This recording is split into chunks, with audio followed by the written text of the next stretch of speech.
आप ब्रजपुरी में रहते हैं, मेरा नाम कन्हैया है। ये जो संयोग है जीवन का, मुझे लगता है कि ये संयोग कुछ गवाही दे रहा है।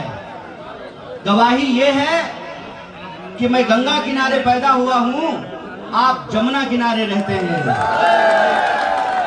तो जमुना के किनारे रहने वाले और मेरी आवाज जहां तक पहुंच रही है, मैं आप तमाम आदरणीय बुजुर्गों का, हमारी माताओं बहनों का, नौजवान साथियों का, इस इलाके के हमारे प्यारे बच्चों को और ब्रजपुरी में रहने वाले, मुस्तफाबाद में रहने वाले, उत्तर पूर्वी दिल्ली में रहने वाले आप सभी मेहनत कश आवाम का हार्दिक दिल से अभिनंदन करता हूं। आपको बहुत बहुत आभार व्यक्त करता हूं। आज मैं आपके बीच ब्रजपुरी में खड़ा होकर के जब बात कर रहा हूं, मैं आपसे कोई सियासी बात करने के लिए नहीं आया हूं। मैं आपसे कोई जज्बाती बात करने के लिए नहीं आया हूं। मैं आपसे कोई चुनावी बात करने के लिए नहीं आया हूं।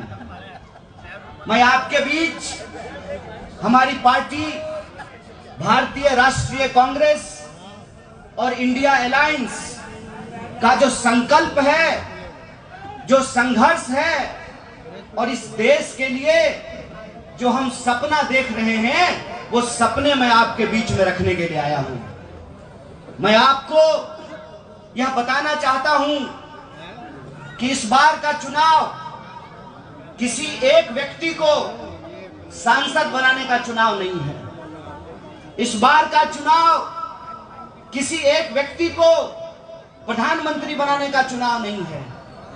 इस बार का चुनाव किसी पार्टी को जिताने और किसी गठबंधन को जिताने का चुनाव नहीं है। इस बार का चुनाव हमारे वजूद का चुनाव है, हमारे अस्तित्व का चुनाव है, हमारे संविधान का चुनाव है, हमारे लोकतंत्र का चुनाव है।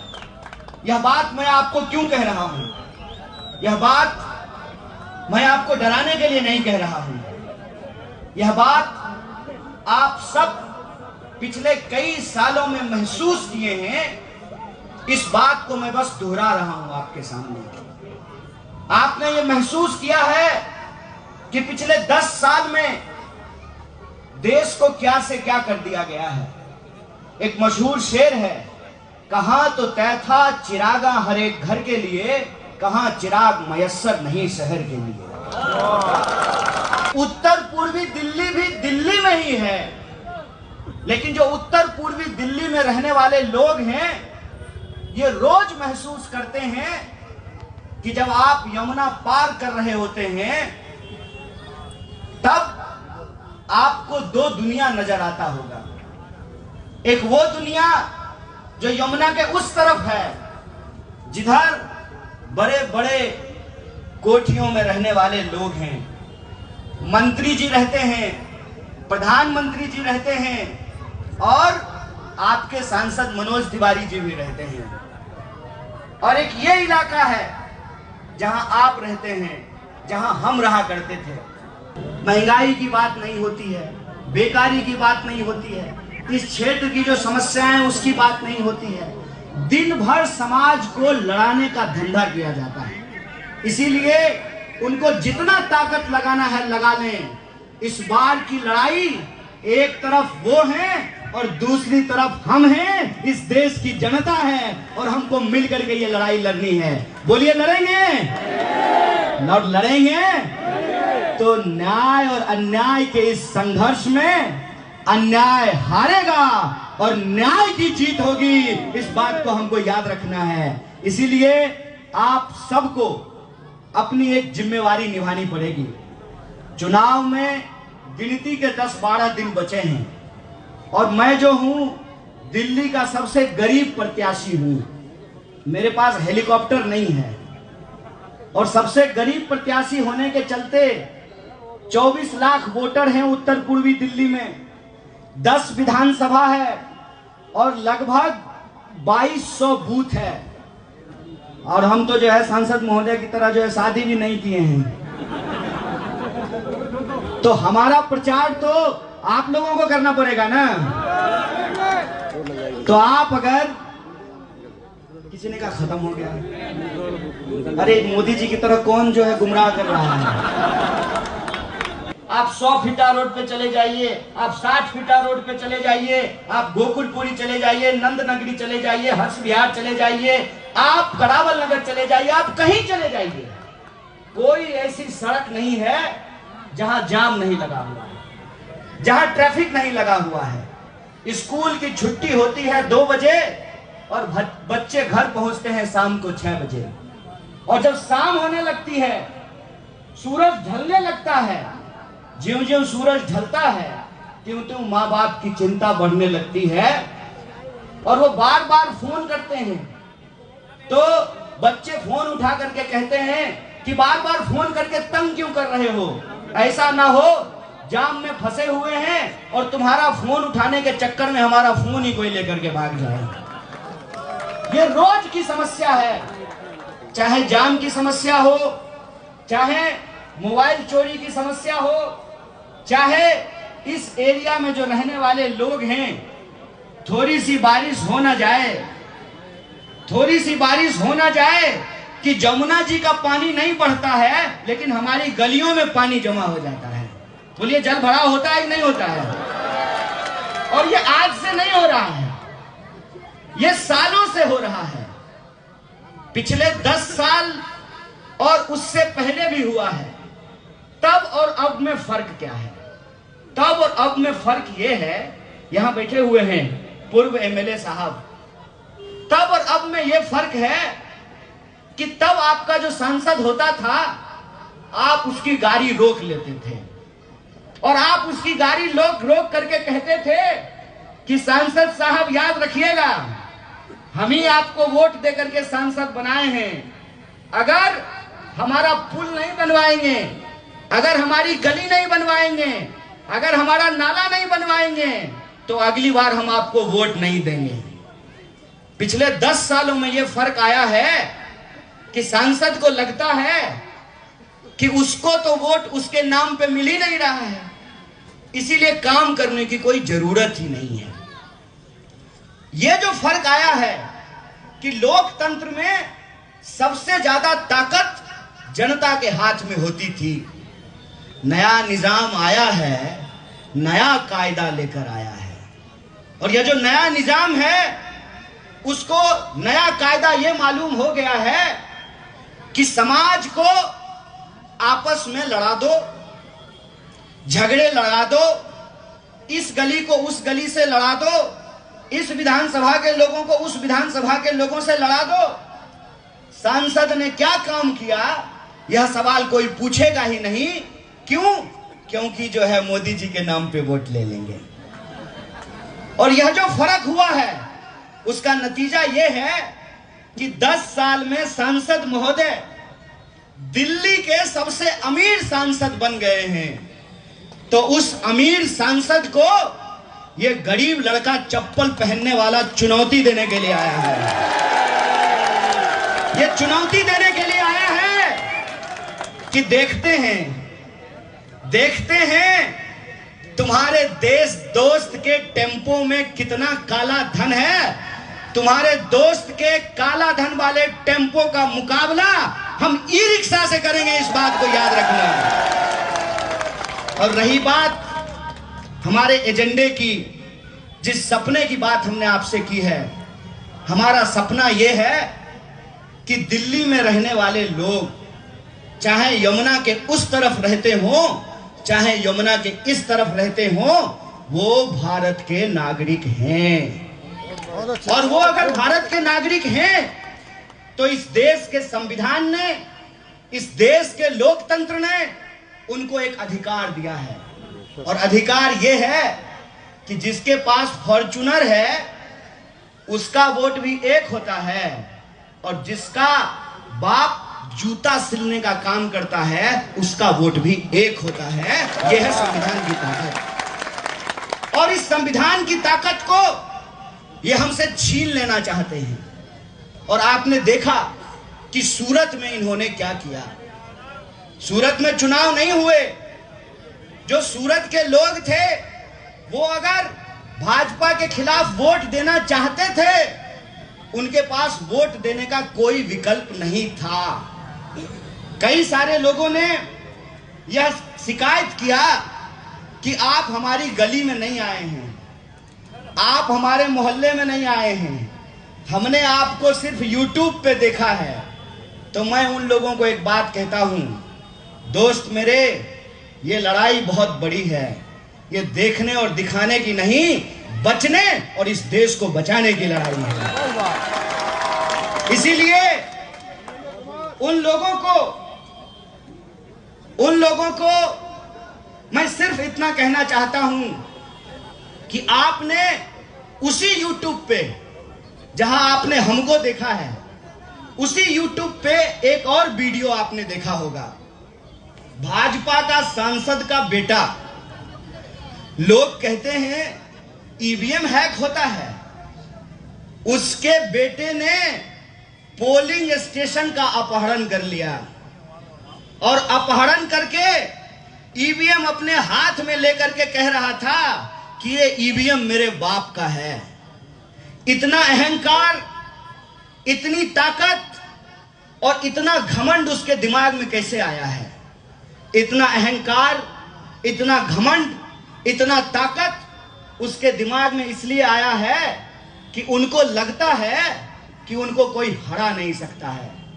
तो मैं कहता हूं कि देश में जब जब अत्याचार बढ़ता है, रावण को भी लगता था कि उसको कोई हरा नहीं सकता है, कंस को भी लगता था कि उसको कोई हरा नहीं सकता है। लेकिन जब जब कंस पैदा होता है, तब तब कन्हैया का भी जन्म होता है। इनको यह लगता है कि लोकतंत्र को ये जेल में बंद कर देंगे।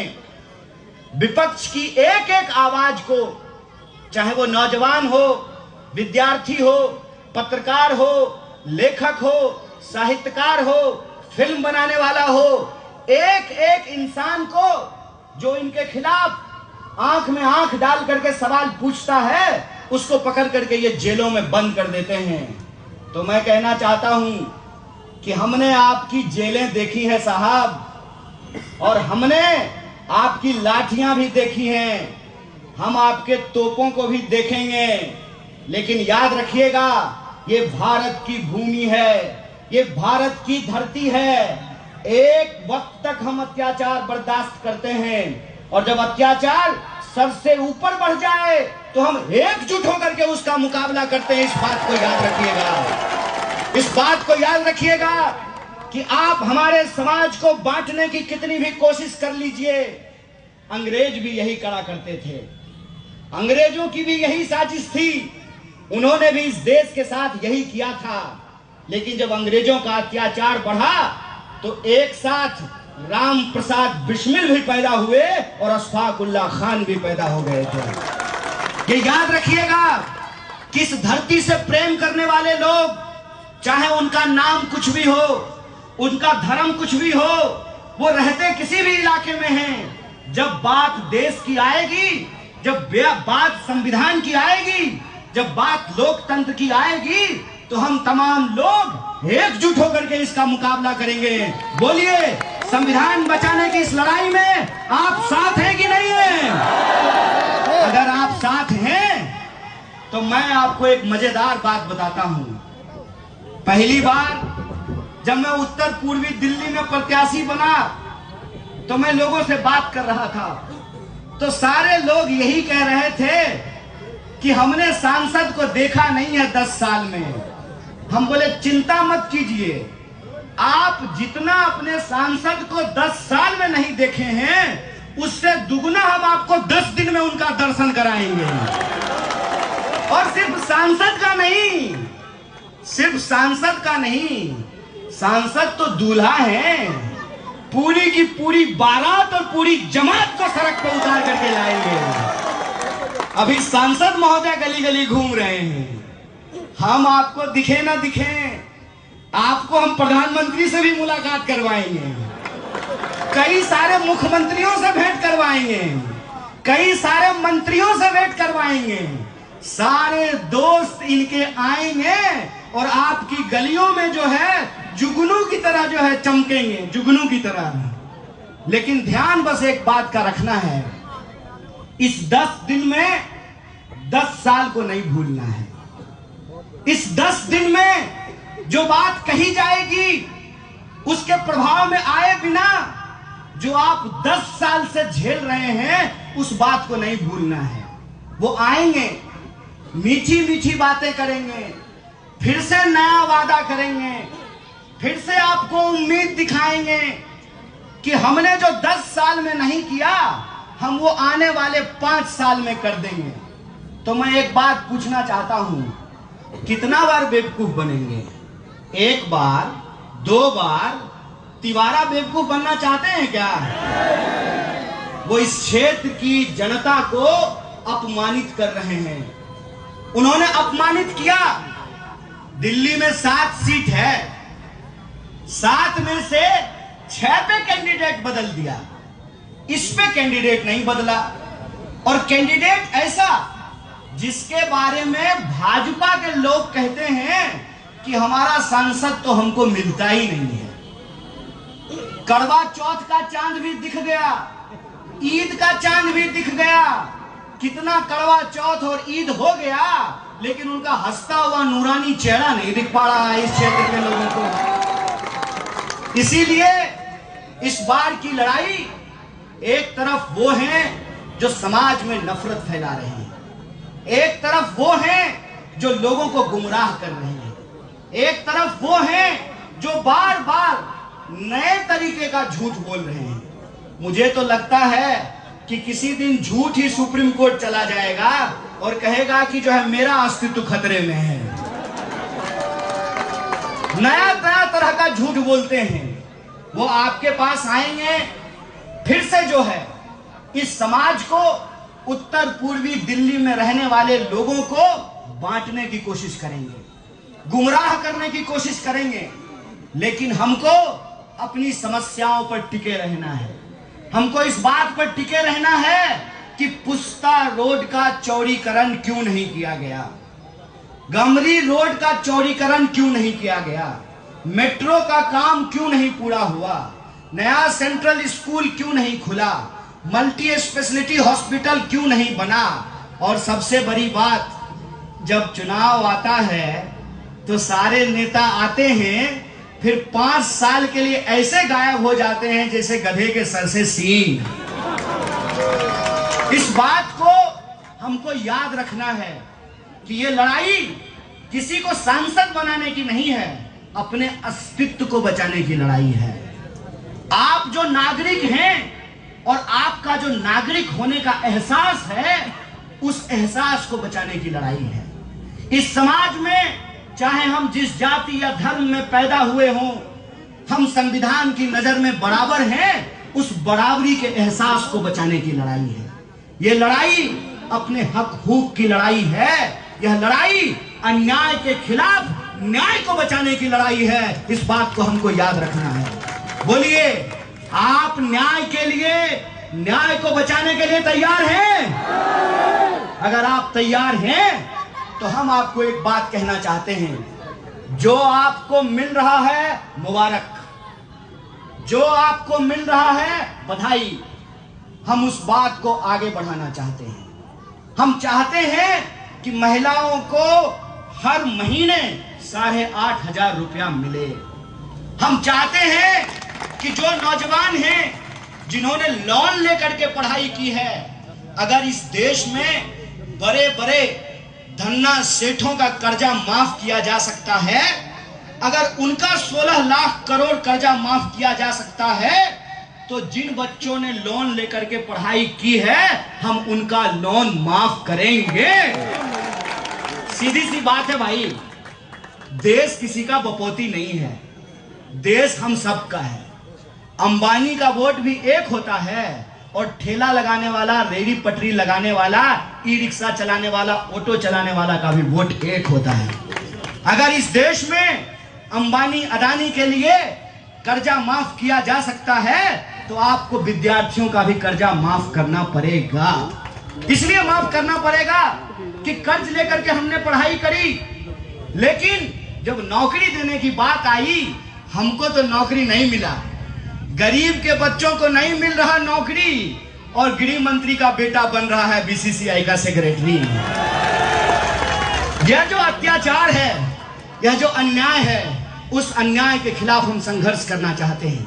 और देश में जो तानाशाही है, उस तानाशाही का हम मुंहतोड़ जवाब देना चाहते हैं। आज दिल्ली के सीएम अरविंद केजरीवाल जी भाषण दे रहे थे, और भाषण में उन्होंने कहा कि तानाशाही से मुकाबला करना है। तो एक बात मैं आपको बता दूं, जैसे आप कोई गुरु से शिक्षा लेते हैं, तो दो लोग जो गुरु से शिक्षा लेते हैं उनको आपस में गुरु भाई बोलते हैं। अरविंद केजरीवाल जी से हमारा रिश्ता तो जेल का रिश्ता है। हम तिहाड़ से आ चुके हैं, पहले जाके आ गए, वो अभी अभी आए हैं और फिर उनको वापस जाना है। मैं कहता हूं कि ये बड़ी लड़ाई है। यह लड़ाई पार्षदी का नहीं है, यह लड़ाई विधायकी की नहीं है, यह लड़ाई देश बचाने की लड़ाई है। और सब कुछ भूल करके हमको इसके लिए एकजुट रहना है, क्योंकि संविधान बचेगा, लोकतंत्र बचेगा, चुनाव होगा तो हम भी बचेंगे। यह बात हमको याद रखना है।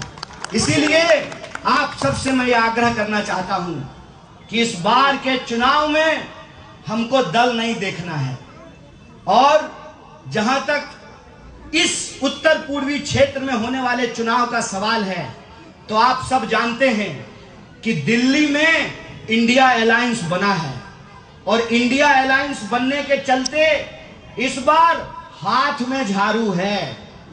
हाथ में झाड़ू कहने का मतलब कि 7 सीट है दिल्ली में, 4 सीट पर झाड़ू का निशान है और 3 सीट पर हाथ का निशान है।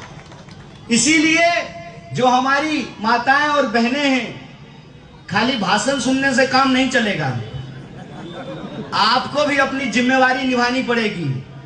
आपको घर घर में जा करके जो आपकी देवरानी और जेठानी हैं और जो सासू माँ हैं, उनको समझाना पड़ेगा कि इस बार झाड़ू और हाथ साथ में है, तो वहां जा करके झाड़ू नहीं खोजना है, हाथ पे जा करके बटन दबाना है। और यही बात नौजवानों को भी करनी है, यही बात बुजुर्गों को भी करनी है कि हम जहां भी जाएं वहां लोगों को बताएं कि 4 सीट पर झाड़ू है और 3 सीट पर हाथ है। और उत्तर पूर्वी दिल्ली में हाथ का निशान इस बार 2 नंबर पर है। कितने नंबर पर है? और ये किसका निशान है? ये जीत का निशान है। इसीलिए मैं कहता हूं कि इस बार सारा ग्रह, नक्षत्र और दिशाएं यह कह रही हैं कि जितना तुमको जोर लगाना है लगा लो। हम लोग यूनिवर्सिटी में एक बात कहा करते थे कि जुल्मी जब जब जुल्म करेगा, झूठ के हथियारों से चप्पा चप्पा गूंज उठेगा इनकलाब के नारों से। इस बार इस देश में परिवर्तन होगा। मीडिया चाहे जितनी भी, बहुत सारे मीडिया को उन्होंने खरीद लिया है ना, सब लोग बुरा मत मानिएगा, हम सब लोगों के खिलाफ नहीं बोल रहे हैं, लेकिन जो अरबपति मालिक लोग हैं वो आपका मुद्दा नहीं उठाता है ना। आपका मुद्दा कभी उठाता है?